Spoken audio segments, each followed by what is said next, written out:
Halo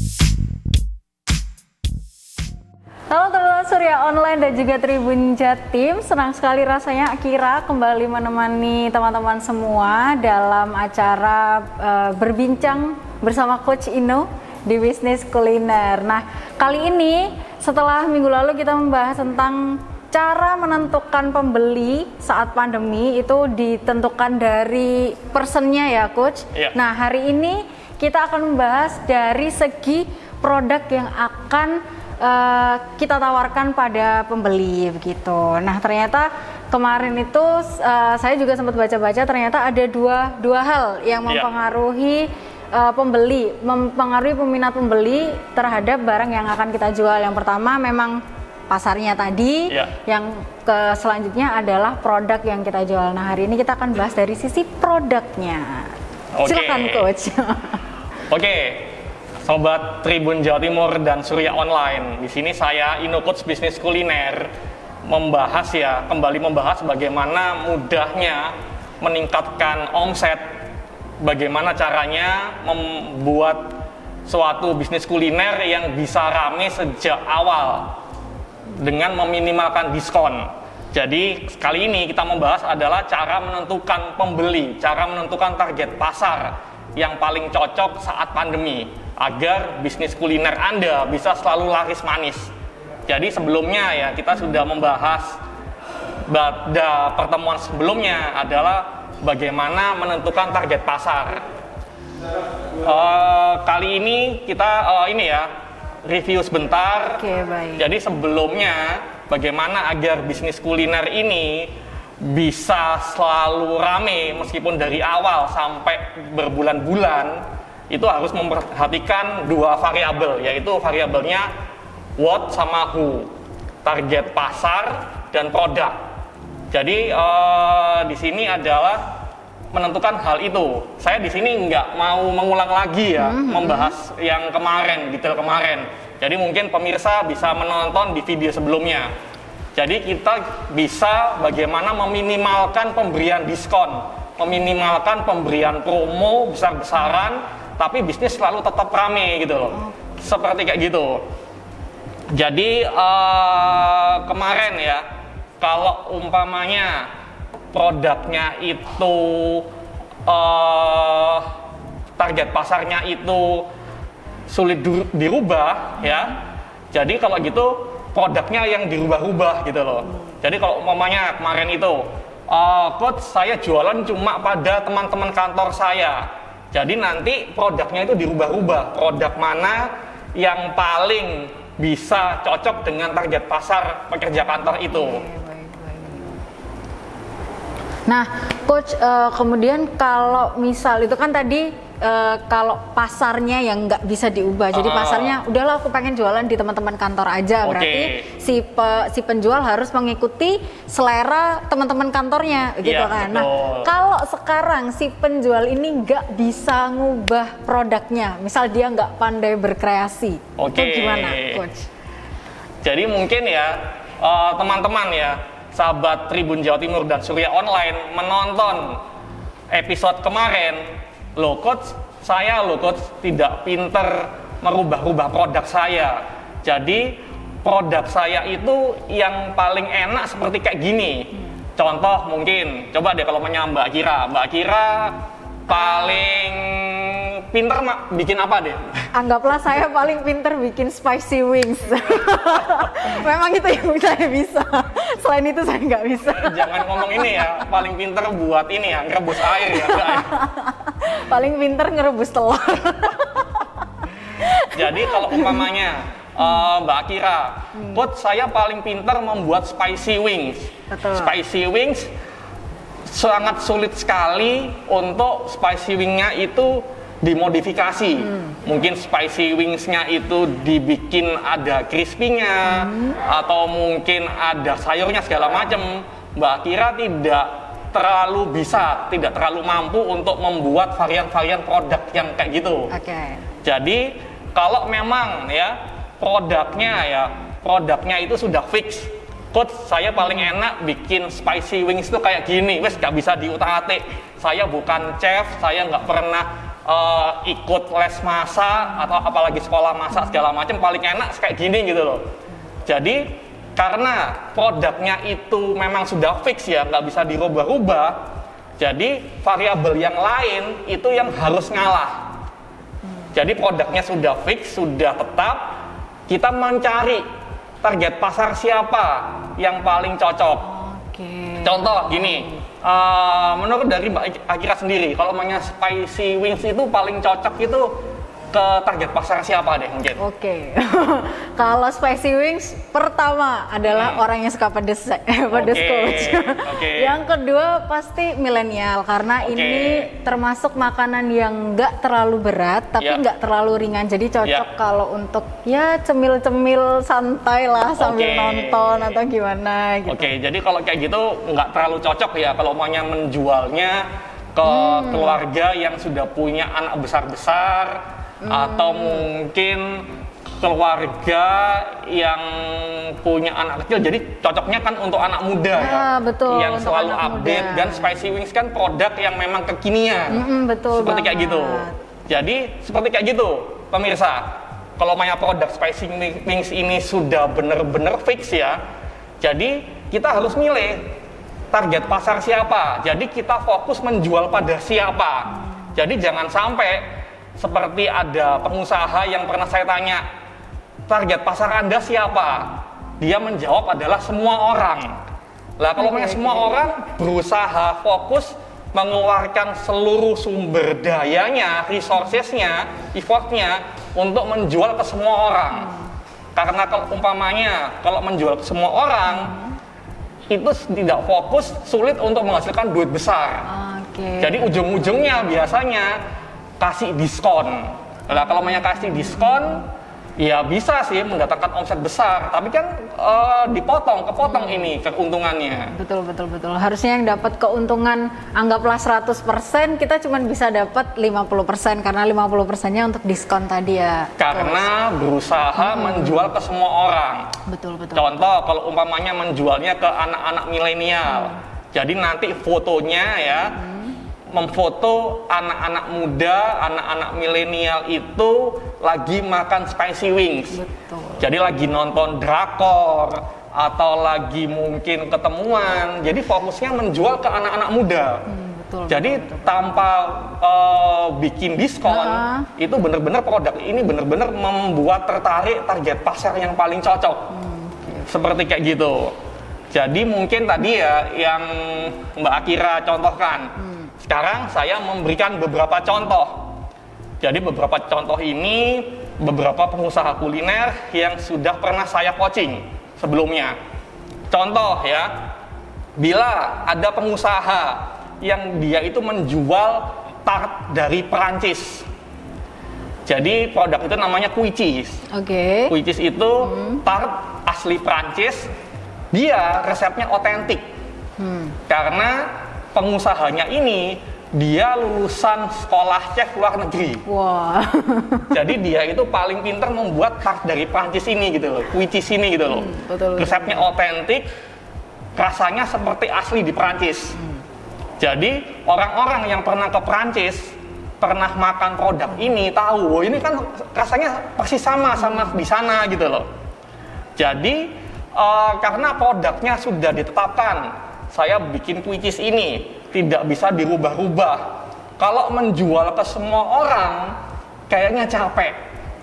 Jadi kalau umpamanya menjual ke orang-orang yang belum pernah sama sekali keluar negeri, kadang-kadang kan dimakan rasanya apa sih makannya nggak ada spesialnya gitu.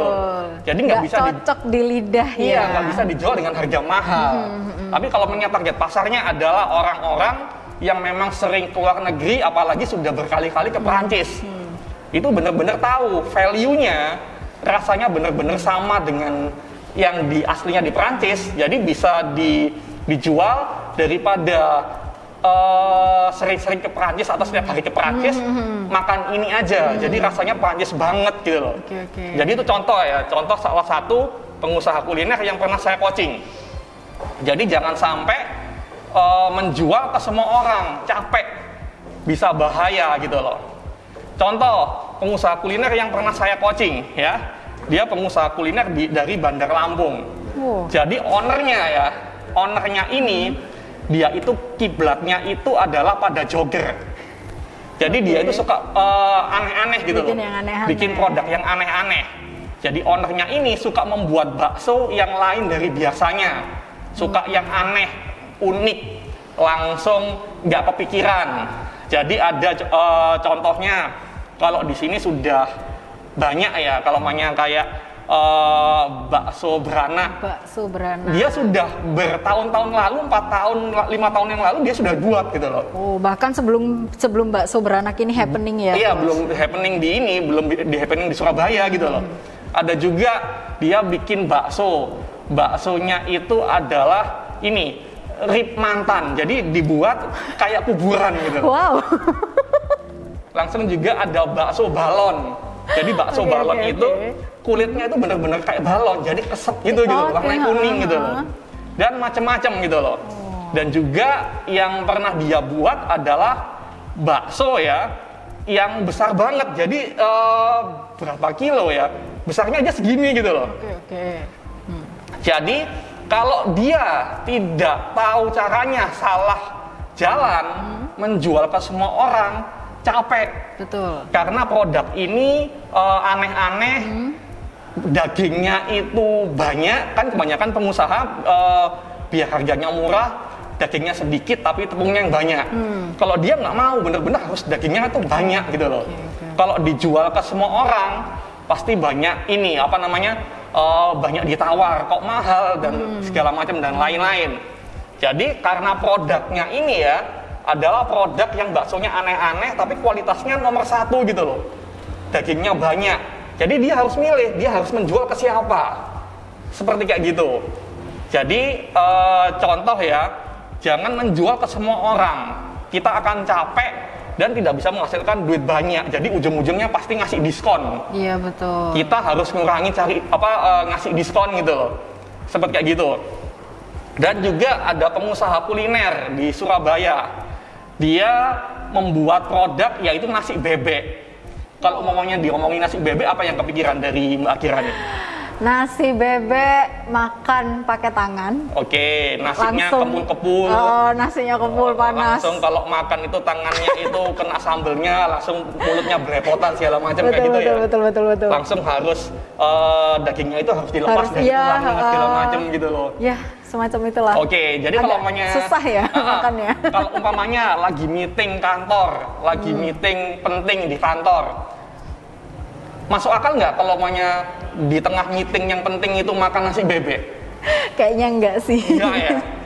Oke. Karena kan tangannya belepotan, nggak enak juga sama teman-teman meeting lainnya kan.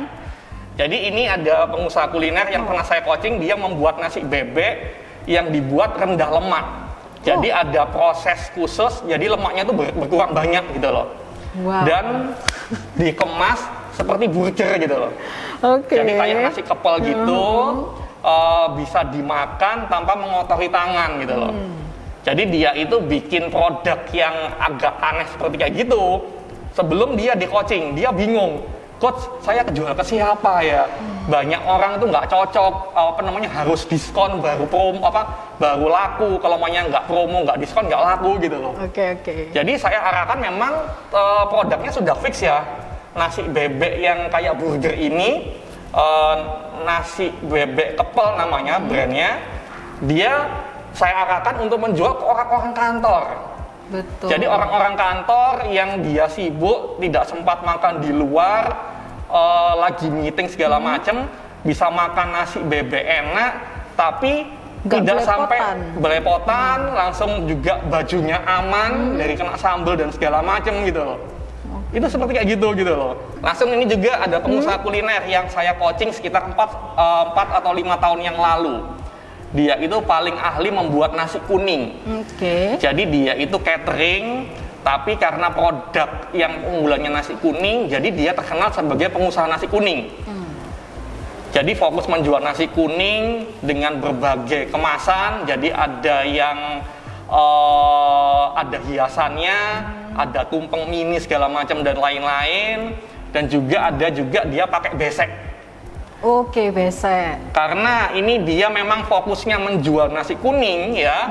Jadi dia memilih target pasar siapa yang paling cocok. Jadi kalau dia mungkin kalau belum di coaching, jadi bingung mau jual ke siapa gitu loh. Masa ke anak muda, masa ke anak kuliah segala macam dan lain-lain. Jadi dia fokus untuk membuat nasi kuning ya. Hiasannya itu bagus dan rasanya enak. Dia menjual pada keluarga muda yang ada acara gitu loh, ada arisan, betul. ada mungkin dia itu kerja di kantor segala macem. Jadi dia fokus menjual pada mereka. Kalau umpamanya ada anak muda atau umpamanya target pasar lain di luar target pasar itu beli, itu adalah bonus. Jadi tetap dia fokus menjual pada target pasar yang ini, yang paling cocok dengan produknya. Seperti kayak gitu. Kalau umpamanya Mbak Akira, kalau umpamanya mendengar kata kue lumpur, itu biasanya gimana itu? Biasanya dibeli di mana kue lumpur itu? Kalau kue lumpur biasanya paling enak di Sidoarjo sih, Coach. Karena saya cari kue lumpur sampai sana, memang enak, apalagi yang campur degan. Jadi kalau banyak kue lumpur ya, biasanya kan di pasar tradisional banyak kan. Iya betul. Di setiap pasar tradisional banyak, di orang-orang penjual kue pinggir-pinggir jalan banyak banget segala macam gitu loh. Jadi di sini ada alumni saya juga membuat pengusaha kue lumpur, dia paling pintar, paling ahli, dan dia dibrandingkan sebagai ahli kue lumpur gitu loh. Jadi kue lumpurnya itu dibikin agak besar ininya, diameternya, langsung tebal juga, variannya juga banyak, ada nangka, ada degan, ada macam-macam deh. Jadi di sini dia harus memilih target pasarnya pada siapa. Kalau umpamanya dia menjual seperti target pasar kue lumpur di pinggir jalan, di pasar-pasar, gak mungkin cocok. Karena harganya pasti lebih mahal, kemasannya bener-bener kotaknya itu kayak kotak kue-kue mahal kayak gitu. Jadi karena produknya sudah fix ya, dia ahli kue lumpur gitu loh. Dia harus milih, saya harus fokus menjual ke siapa. Kalau dia menjual ke semua orang, capek gitu, tidak bisa menghasilkan duit banyak. Dia memilih target pasar yang cocok gitu loh.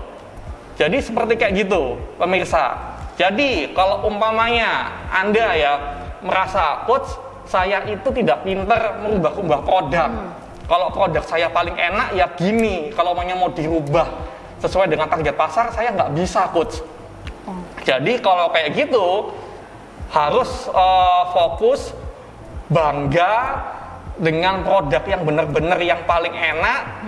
Kuncinya menghasilkan duit, jangan menjual ke semua orang. Kalau menjual ke semua orang capek.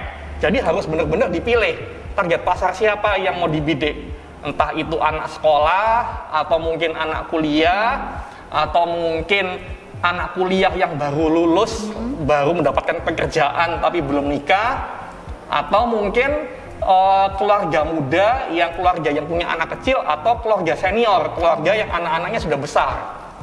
Jadi kalau banyak fokus, pilih salah satu yang paling mudah menghasilkan duit, fokus menjual ke sana. Insya Allah bisnis kuliner Anda akan lebih mudah menghasilkan duit tanpa banyak-banyak melakukan promosi atau diskon. Betul. Jadi kayak gitu.